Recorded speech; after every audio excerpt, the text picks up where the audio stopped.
I'm Roniel. I'm DaRon.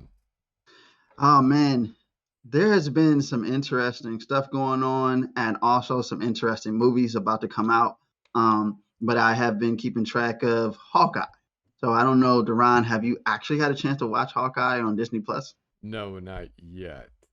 Not yet. I've been watching a couple other things instead. Comes on every Wednesday. It's pretty good. I think you might like this. It's funny and it's pretty good. So you definitely guys check that out. If you haven't, I'm not gonna spoil it. No spoilers here, but definitely check out Hawkeye. Spider-Man, I believe, comes out next week. I already got my tickets, so I don't know if anybody else is going to see it. I'm sure everybody is, excited to see that. But definitely it comes out next week. Now, Duran, I have to ask you something because I have been battling back with my girl friend of mine, my girlfriend's friend, her friend, his name is Chris. And we goes back about the Spider-Man thing, and I think we talked about this. He's going around trying to push the Japanese Spider-Man. Why? I have no fucking clue. It's like Japanese Spider-Man is the best Spider-Man of all time because he has the he's this regular person's powers plus he has a gunner, the robot. I mean, but that's what you see on all of anime or Yeah. stuff in Japan. Yes. But Yes. Yes. That's I think that's one of the biggest issues is, if we're really honest, if you've seen one anime, you're seeing them all. you've seen them all. Yeah, they're almost the same. Like the Yasuke one, I just knew it. And all this games, if anybody haven't seen it, disclaimer: this may be a spoiler if you haven't seen it on Netflix, but it's been out for a year already. But on the Yasuke one, you just see the big ass robot coming out, and if it's supposed to be a true story, where do they have these type of robots there? Like, come on. Like, I mean, what the fuck? He's fighting a fucking robot back in those times, the dynasty time. Come on, man. Yes. Yes. During the It's Warring insane. States period.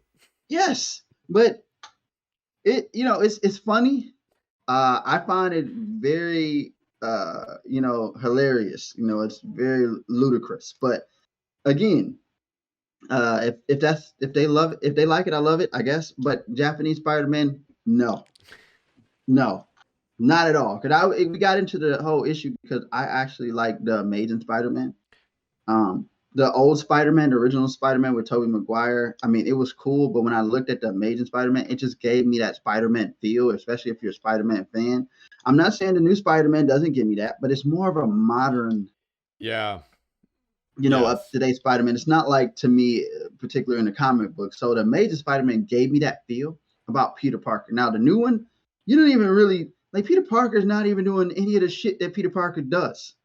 Like in the actual story, which is nothing wrong with that. But the Amazing Spider-Man, I really like. There was some cheesy shit in there, but I really like.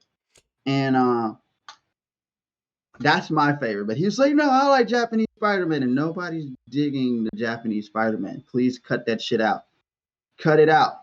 I could have seen if he was talking about Penny Parker, which is another version of Japanese Spider-Man. Right. I thought she was pretty cool from the Spider-Verse, but that shit, no.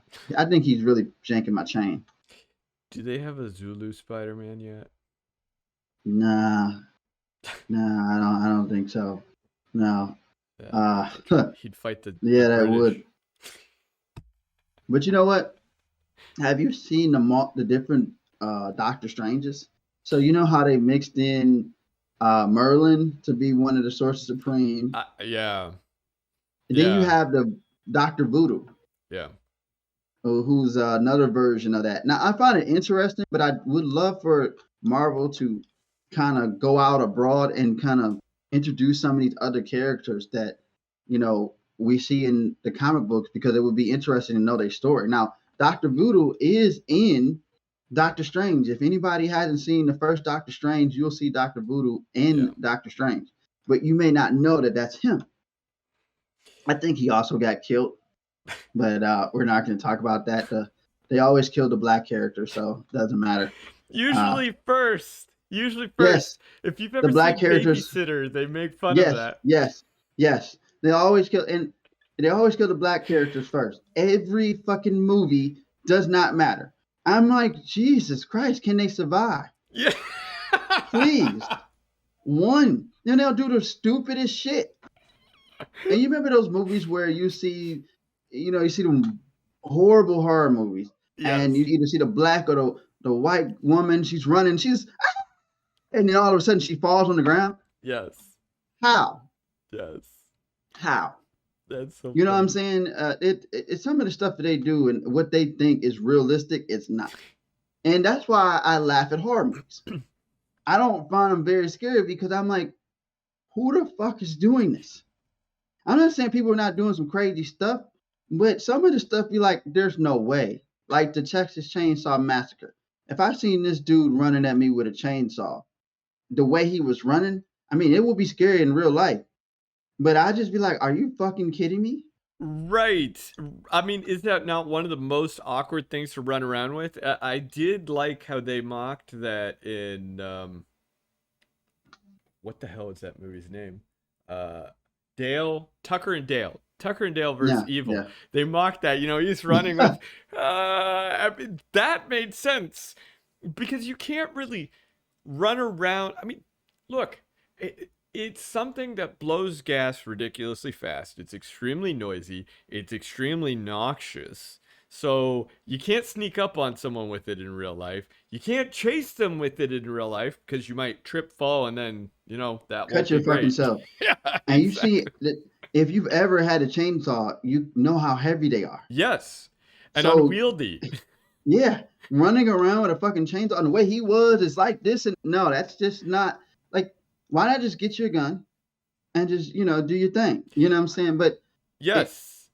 Well, and to that point, the other thing that people forget is if a chainsaw hits something like a nail in a tree, which is why you'll see, or you at least used to see some of those nutty eco groups go through and they'd put spikes in the tree.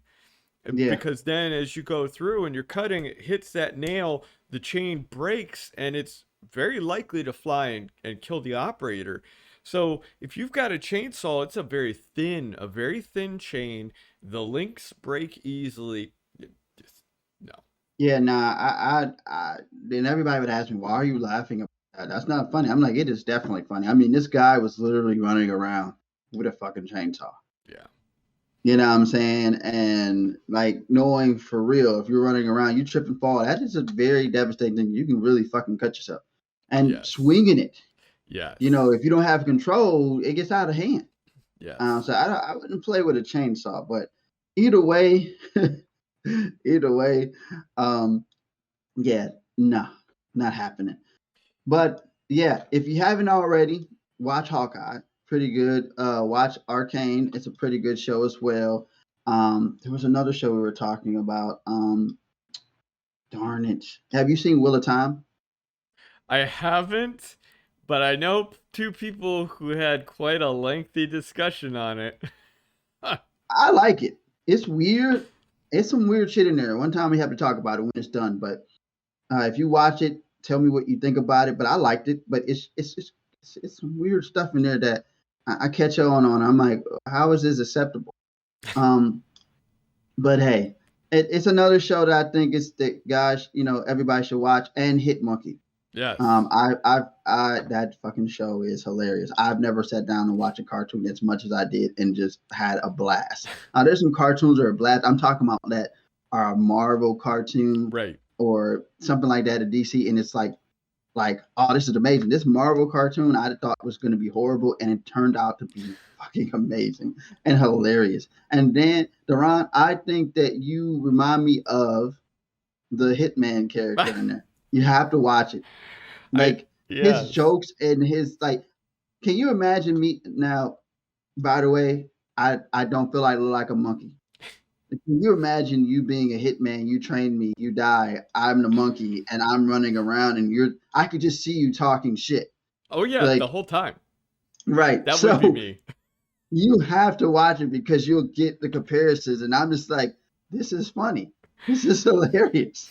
And this reminds me of you, because I'm just sitting here watching him talk, and I'm like, this is something that DaRon would actually be saying. So definitely watch it. If you guys haven't watched it, watch it. we may discuss it on this channel about some of these different reviews, different movies. So there's going to be a lot of different things we're going to discuss movie-wise, different topics in general. So definitely watch those things. I don't know if Yes. you have anything that you were watching as well.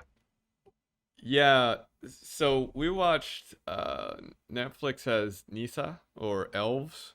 I don't know if you Okay. saw Oh that. yeah, It's yeah. No, I started watching and then I just, yeah, it just not a lot of great things. It's Netflix has a lot of content, but not a lot of great things that I like on it. And I wish they'll start making some things that really interest other people as well. Like they put all this crap out here, and I'm like, a lot of it's the same shit, and a lot of it's not good. so they have a few years ago they had some great content coming out of Spain, and it looks like they just started re-releasing some. I should say they just started releasing some stuff from Spain again that's really good. That just started coming out, like Money Heist. We started watching that, and so far that's been good. I haven't finished it. I'm hoping it's good. It has actually some of the characters from some of our other shows, like Elites, Yeah, and things of that nature. But Unauthorized Living or Living Without Permission was phenomenal. But again, that came out of Spain, but it's a few years old. It's they seem to go in like waves, but a lot of their mm, international content tends to be just some of the most superb stuff, at least from what I've seen. yeah, a lot of stuff coming out from Korea as well. Oh yeah, the Um, Korean stuff lately has been good. yeah, it's been phenomenal. Like I've continued watching it. Get like it's like almost keeping me on the edge of my seat. Yes. Um, so yeah, it's pretty good stuff. But yeah, if you guys haven't, check it out. But today we would like to discuss how to prepare, how to scope, how to do all of those different things, how to fuck up an engagement, how to do all that, how not to fuck up an engagement. Yes. All those things we're gonna talk about and discuss. So DaRon, I would like to talk about how would you go about setting up or starting an engagement and scoping that out as well. So I think one of the most important things that organizations need to do is they need to make sure that they have good, strong communication between both the people. I'm going to say on the defensive side. Now, when I say defensive side, I'm not talking about the uh, threat hunters and the firewall admin and all that good stuff. Who I'm really talking about are your system administrators, your developers, your application administrators, database administrators, and then any security folks attached to that team who know that system really well, and so they understand how that system works. Because as you know, one of the hardest things about going into an engagement is having that good strong communication so that you don't go in blind, and that's either side. So the people who are doing the actual testing understand what the people who are getting tested want, need, what they don't want, what they need. And everyone's, oh, but we had our program managers talk to them and they came up with the rules of engagement. That's great. Did your But testers see it? that's what I was just about to say. Like, how can your project managers or whatever come up with the rules of engagement when they don't even know Right. what that is? Right. You know. Yes, and that happens too often. Too often Hmm. you see that, and they have the non-technical folks set up well, we do that so you don't have to worry about it, so you can just go right into testing. But the world doesn't work that way. So often I see after the scope, everything's scoped out, and we're in the kickoff call.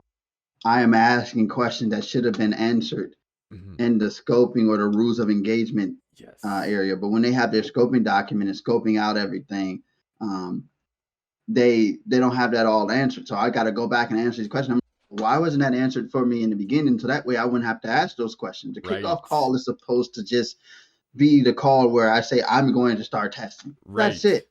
Not me. Hey, do you have this check? This check? Did you do this? And blah blah blah. And what's this? Right. Right. Yes, that's exactly right. That is exactly right. I think one of the biggest travesties is Far too often we try to silo everything.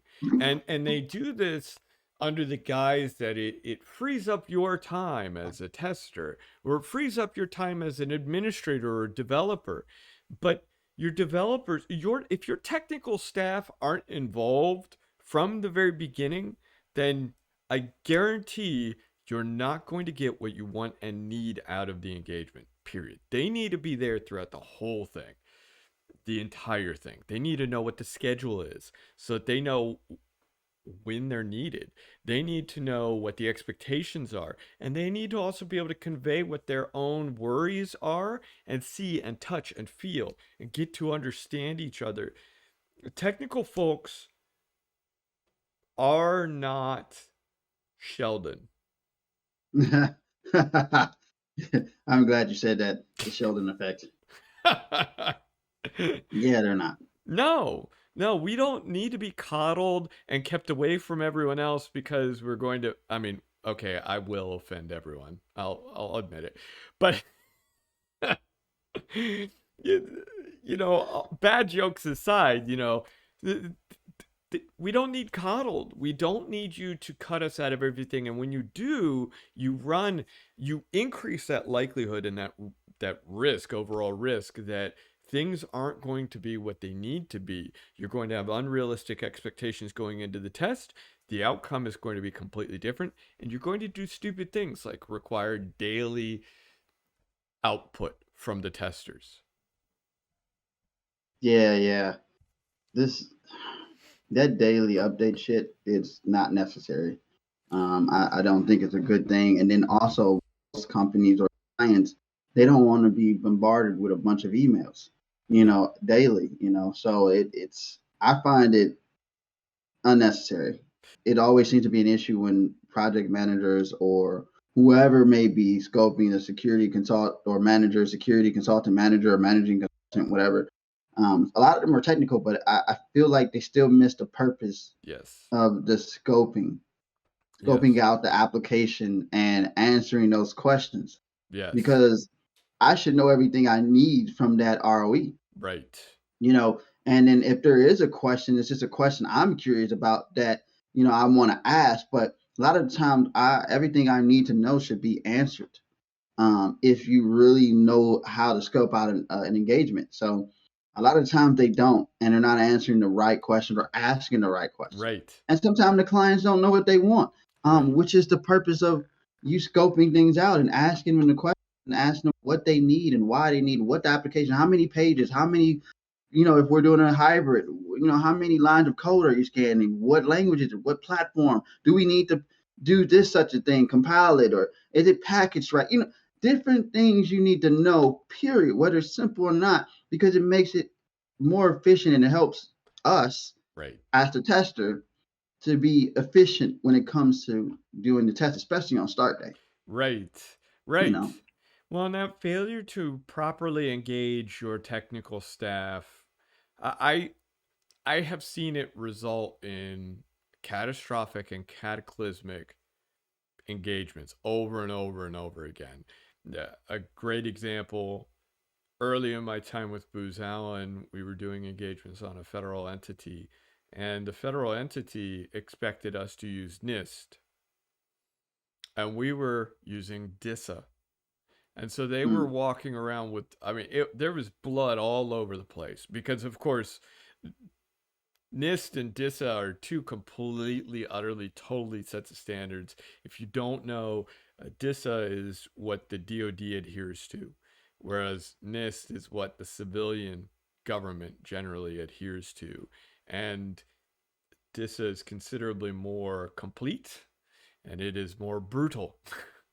So they were walking away with tons and tons and tons of findings, and it was because there was that failure to properly communicate, failure to properly bring the technical staff into it, and the end result was a massive disconnect between the two, well, actually it was between all sides, and it almost lost Booz Allen the contract, but we managed to recover in the end, and I got an award actually for that. because I was the reason why we recovered twice. I missed the child's birth as a result of it too. That's crazy. And don't miss your water. Yeah, Get tell you me some about it. water. And you got some core water here. Get you some water.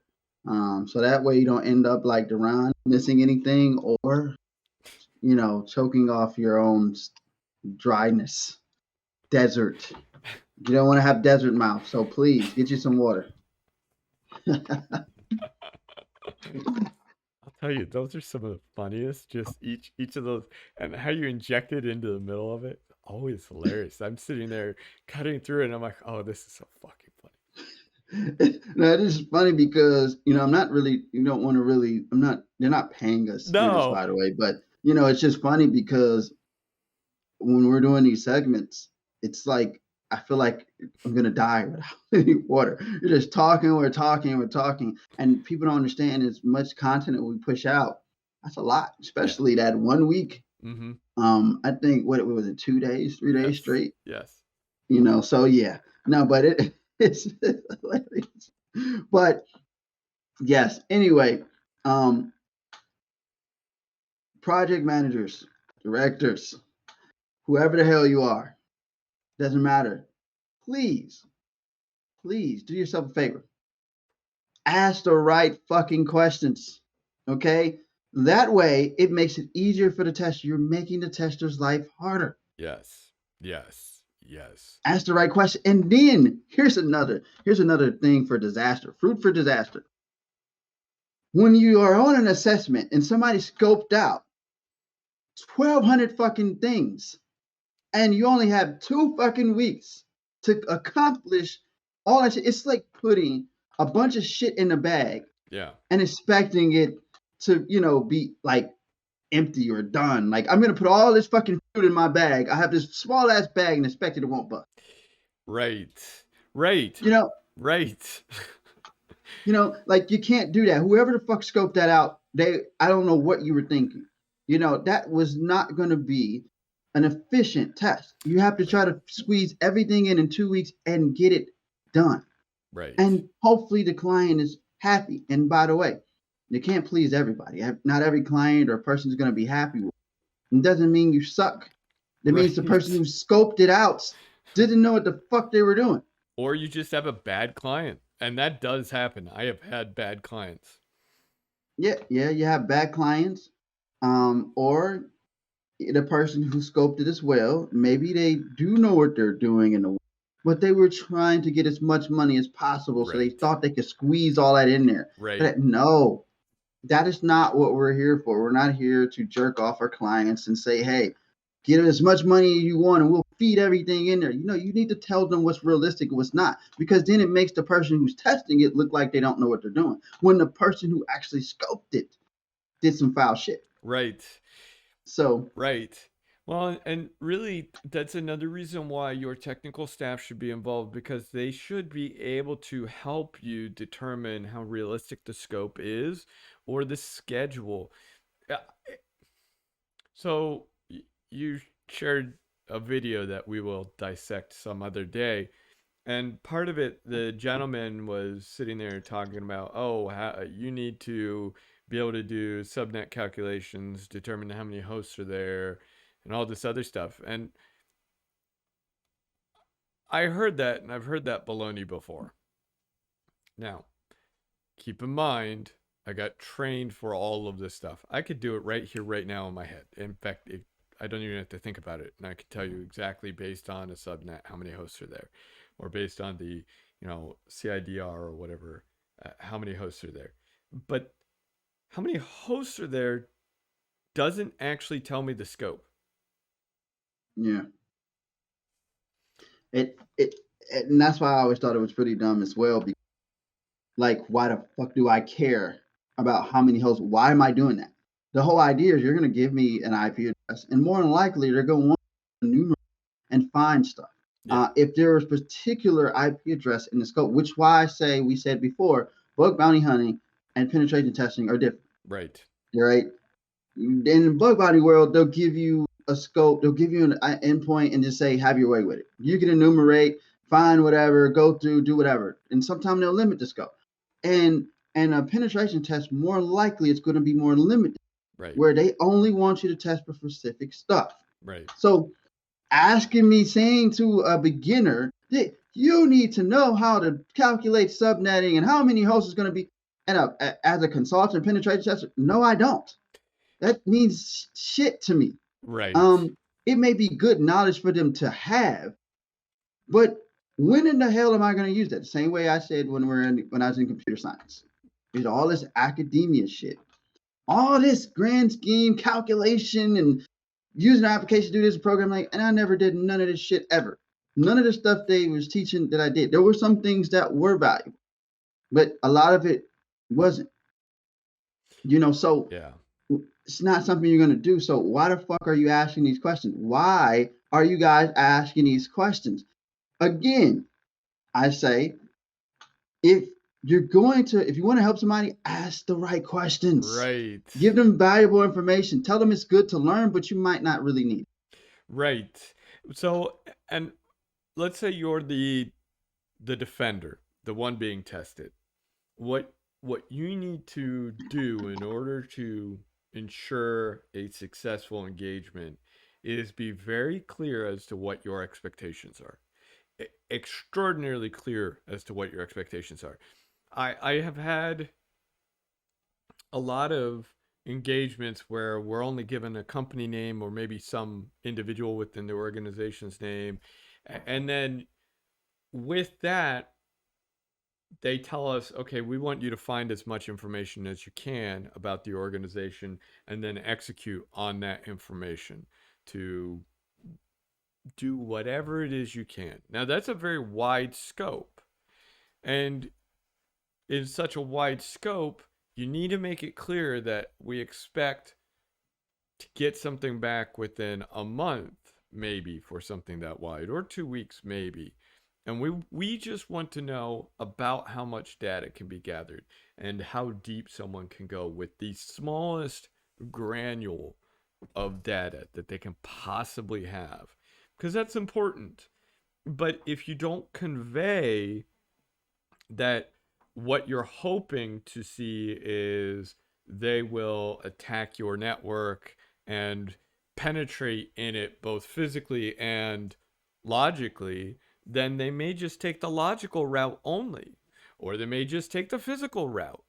If you don't let them know, hey, this is what I really expect, if it is just that wide open, they may miss something that is important to you, because it may be important that they test both. And it may be that they listen to you and they say, okay, well, in order to test both, I'm going to need 3 weeks. And you need to be able to look at your schedule right then and there and say 3 weeks will or won't work, because we have a rollout, because we have a board meeting, because this is part of an audit. Whatever it happens to be, you need to have something. And you need to have any documentation that you want to hand to them already bound, printed, and looking phenomenal, because they don't have the time to dig through everything. They don't have the time for you to say, oh, I don't have that. Let me go through and create it. They don't have that time.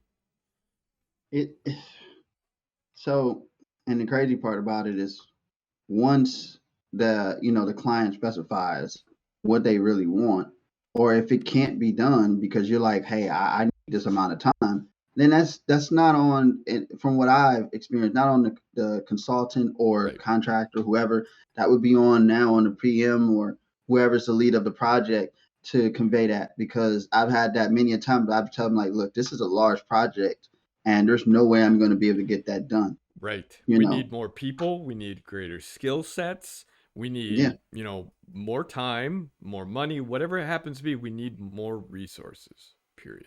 Yep. And what if you're the only one that kind of has you get to that point where people like us who can do all of it, but you don't have people that have those skill sets. And now you have to, now I have to limit it down to, hey, I'm going to go back to the drawing board, scope out this, and then do it piece by piece, which is it's like, several different clients in the past I had to tell, like, okay, we need to set this up to do one thing at a time. Right. Do this application piece, Then we'll come back within a few months, work out the next one, and keep rolling them out. That way, we're not missing anything. Right. You Right. know. And as part of that scope, you do need to include the level of detail. It's Yep. not enough to know that you have potentially 255 hosts, because potential doesn't matter. If your subnet says you could have 200, really 54 hosts, then you really only have 12. I don't need to have 1 million people on. So what did knowing the subnet matter? But what if you happen to have one IP address, but that IP just happens to be either doing a lot of port forwarding or proxying or what have you? So behind the scenes, there are many targets. Now I have to sit there. I looked at how many IPs you had. I asked the wrong questions. I scoped it wrong. And I only put one person on, or two people on, or I thought it was going to be a breeze. But instead, I have 20 different applications that have to be tested, and I don't have an application tester on it. I have a networking tester, and they don't know what the hell to do with this. Long story short, when you guys are if you're a PM or wherever you are doing the scoping out an engagement, bring in your testers, bring in your consultants, bring in your people. It's only take a few times out of the day, a little time to ask them when you're scoping out, does this seem reasonable? You know who you're putting on that test. Yes. A lot of the time they know who they might want to put on this resource. And even if you have scoped it out, ask them before, because a lot of times you have to give the client a scoping document. Give that document, have the tester look at it, and then before it's confirmed and before you move on, make sure that everything's set. Yes. So long story short, get the client, get us involved. Yes. So that way, when we are going through this and we start the kickoff and we start the test, there's no issues. If there are issues, that's probably client related or something on their end, or it could be on our end if something comes up, but there's no scoping issue. There's no issue with how we go about testing the application. Mm-hmm. So yes, there's nothing wrong with getting us involved. It'll save a lot of time. It will. Right? We can help guide it by telling you what documentation we need, asking you questions, and then you can respond accordingly.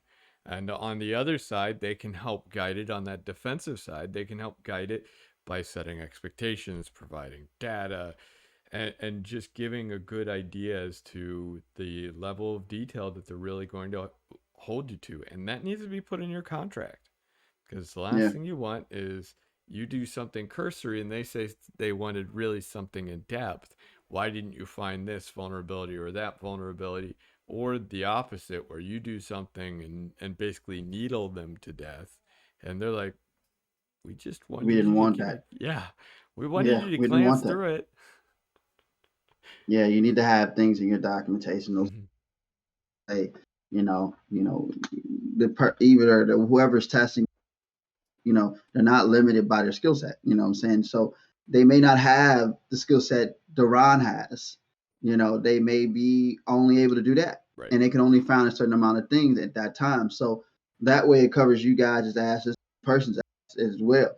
Or even when you're testing and that tester's on engagement scoping document, he can bring out that, to the PM that, hey, we're going to need somebody else on this. Right. Or we're going to need to do this because I'm only able to do that. I'm not sufficient in application. That way they can put that. Not saying you're going to do that on that call, but a lot of times you're having a call with the clients in any way before you have the kickoff call with everybody else. You may have a kickoff with the POC, and you want to make sure that everything's, working out, because you don't have that skill set. And I've seen a lot of people who are network guys go for application pen testing, and they're not application pen tester. Yes. They don't know anything about applications. Yes. And instead of saying, hey, we need to bring somebody on with the skill set, I only have this skill set, which is nothing wrong with saying that you get into it and then you give the client some bull crap, or you don't find anything, and they're like, what the hell did you give us? Like, we thought you guys had the right resources. Yes, I ran a scan using insert network scanner here, and these are your vulnerabilities. And they're like, this is great, but this doesn't tell us what I wanted. Right.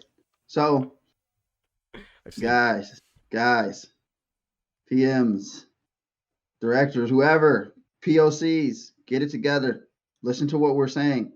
Get your consultant, get your whoever is the tester, whoever's involved. So this way, you guys don't run into shit like that Yeah. in the long run. Yes. So this is our segment. I'm Roniel. I'm DaRon. And if you guys haven't already, please subscribe to our channel. Like, subscribe, comment, flame, whatever. Whatever you want. If you have anything you want us to talk about, you want to come on to our show, we'll be having special guests this year and next year coming very soon. Send us an email, comment below, and you might see yourself on our show. You might be the lucky winner. But anyway, until next time, later. Have fun.